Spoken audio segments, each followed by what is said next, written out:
everybody, welcome back to the shop. And today is the 21st of February.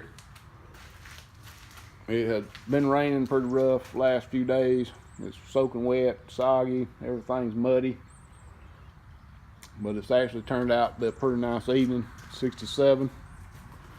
And I think we're gonna get started on this cab. Unfortunately, my camera that I normally use is fogged over because it's so humid. So I'm on my iPhone, so I don't have a iPhone adapter for my tripod down here. I've got one at home I'll need to bring next time if I think about it.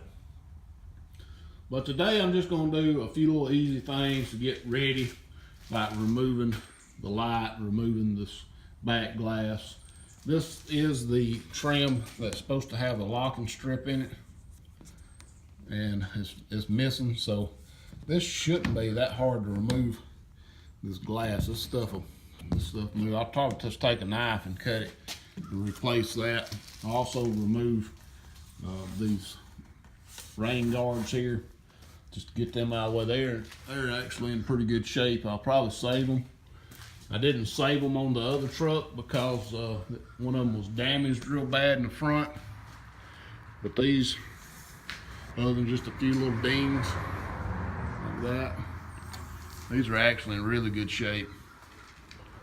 A little bit loose, but it's just cause the screw's loose. But no big deal. I think that's like a 5mm headed screw. So you have to use a wrench on them. You can't get a socket on them. So you have to have a pretty small one. I'll also go ahead and remove these lift brackets. I won't be using these anymore. This is what the guy used that loaded this cab for me. He left them on here. But I didn't like how they picked the cab up. So when I lift it up next time, I'll just sling it from the bottom like I did the other one. And we'll attempt to remove this windshield. Now this does not have the locking. This does not have a locking strip in it. So we'll just have to cut around it real easy. Usually they'll rust right in this area here. So we'll have to figure out how bad a shape this is in. Hopefully when they repainted it, they took this out. It does look like it's been painted under it. So maybe they took this out, maybe they fixed some of this stuff. But as you can see right here, we got a little bit of rust. Let me get my camera. A little bit of rust in this area. Looks like it's been damaged right there. I'll probably straighten that out. It ain't really rusted as it is, the paint's just peeling where it's been damaged. I'm hoping there ain't a whole lot of Bondo on this thing. We'll remove all these little pieces like this. We'll save them. This transmission for the windshield wipers.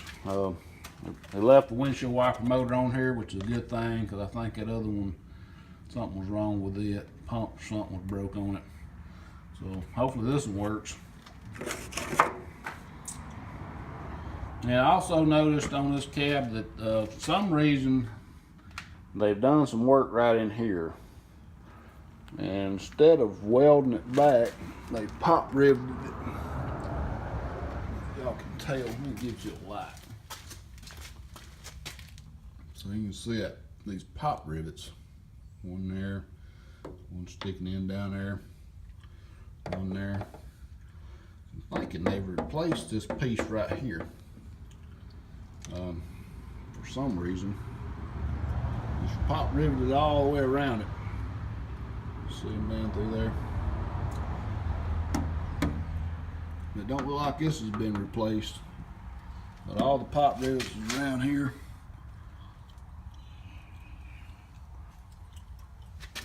All the way up to there. So I'm thinking it's just that little section right there. This looks pretty good here. No pop rivets that I can see.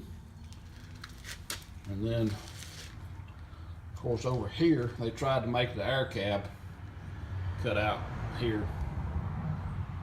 The original, I guess on this one right here would have been, let me get the camera on here. Right here would have been where the heater hose went, I guess. on an air cab that goes in over here on this side.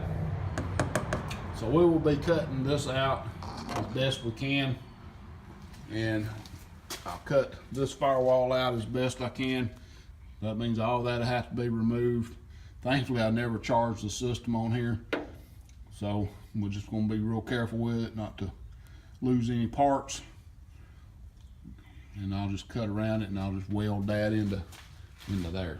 So I don't know about this. We'll have to figure out what all we need to do with that. Why they replaced that, I don't know. So I think that's what I'm going to do right now. I may go ahead and yank this door off, just get out of my way, and we'll go from there. Sorry I can't set the camera up where you can see me. I'll bring you back when I got something to report. Alright, so I got everything out. This back cargo light, you have to kind of bend these tabs down and slide it out of the holder here. There's really no other way of getting it out. It's this wire, it's pretty stiff, and then pull these little holder thingies out. This thing has got the nut inside, so when you tighten it up, it compresses it and makes it stay. So don't lose these.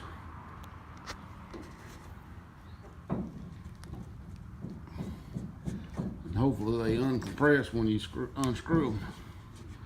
I may have to get that with something. All right, but this we'll either have to take it out, and to get it out, it's got to go all the way down through here and out the bottom here. You can see all this mess of wires right here. Part of that goes to the interior light up here, and they like this handle they got up here. It's a cable handle. I mean, even got the copper ends on it. I hope y'all can see that. So everything's pretty much on the outside is stripped, and I still need to get these steps off. I gotta get this step protector thing off, and the carpet and a few things in the cab's got to come out. But pretty much cleared out all this except for the throttle cable here. Gotta get that, and everything else should be about done. There's a grommet right here. Get that off, but that ain't no biggie. The rest of that stuff's not too bad. So anyway, that's going to be it for part one of the cab repair. And we'll say, I don't know how I'm going to put these in order. I don't think I want to keep going with part 1, 2, 3, 4, 5. I think I'm going to just label this Project K10 Cab Repair Part 1, stripped down. Thanks for watching. Please rate, comment, subscribe if you haven't.